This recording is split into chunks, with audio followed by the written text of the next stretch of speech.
What is up, everybody? So today we're on the inside of the 4Runner taking care of some of these high wear areas in these higher mileage 4Runners. Now this is 8 years old, 130,000 miles, and it has a lot of wear and scratches right up here, as well as around the console area where specifically a lot of the controls are. So this is pretty common in 4Runners. This aluminum plastic starts to look like crap after a while, and we're going to be overlaying it with some fake carbon fiber today. I've been pretty hesitant to do this. I don't like overlays, and specifically I don't like fake carbon fiber, but there's not a lot of options out there for 4Runners. They have gloss black or carbon fiber offered by about 3 different manufacturers, and this one had the best review for the most realistic looking weave. So I'll do some close-ups and you guys can see if you like it yourself. So we'll be doing this as well as the center console. Now there's a lot of places that you can put these overlay kits. You can do it where I am, you can do it on these pillars, the steering wheel, these arm handles, the air vents, and you can start to deck it out if you'd like. I don't want it to look like it's too gaudy or overwhelming, so we'll start out with these first 2 areas and see what it looks like. Now we also have a fake TRD shift knob. We're just decking this car out with fakeness today, I guess. This is a fake one. I've compared it to the real one and it is pretty much identical. So this I got off Amazon, and I just really don't like the look of this stock SR5 shift knob. We're gonna go ahead and replace all of this. We'll see how it looks and try to man it up a little bit. Alright, so I did have to take the center console out because I do have these auxiliary heated seat buttons. I don't know why it wasn't the factory ones. It must have been aftermarket. So I'm going to take these buttons out, install the overlay, and Dremel through the back to recut those holes. Now for the installation of the overlay, it does look pretty good. But I did notice that it is bowed, kind of the inverse of this, right? You can see just how bowed it is, so it is going to have a lot of downforce that needs to hold it. Thankfully, they already pre-installed this tape. It's not 3M tape, but they did get kind of all of the surfaces that it needs. I'm going to add a little bit more on the edges, and then we're going to go ahead and stick it down.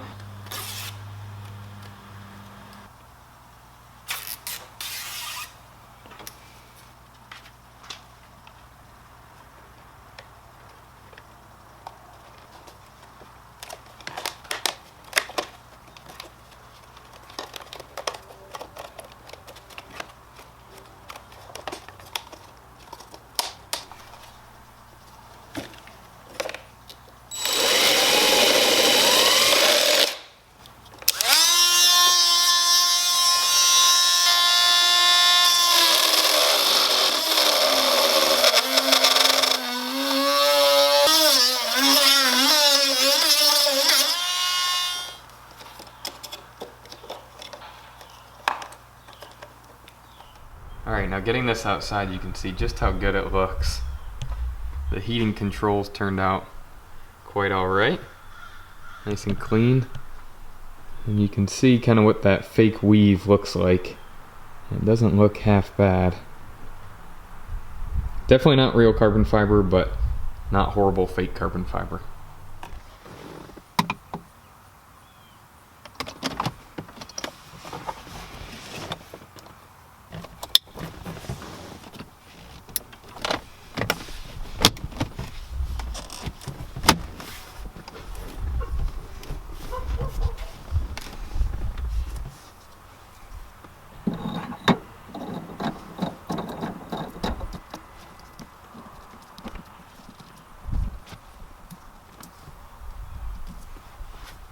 Alright, now similar to the other one, it already has the tape pre-installed. I added an extra piece of tape up there, and then also to the face as we had some difficulties with the other one.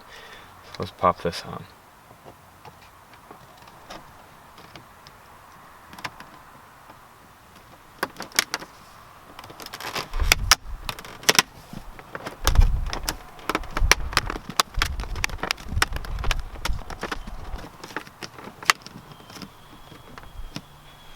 Alright, so that's a wrap, you guys. I think this turned out really nice. The shift knob looks awesome. Has the little TRD imprint in there. It does have red stitching, which the rest of my car does not have. But I like it a lot. And then this looks absolutely awesome. Way better than all those scratches I had, so hopefully you guys enjoy that. Hopefully that was probably a lot of detail for a little install. But for those of you that are buying this, you know they can look like garbage if the carbon fiber does not look good. So thanks again for watching. Comment down below if you guys have any questions.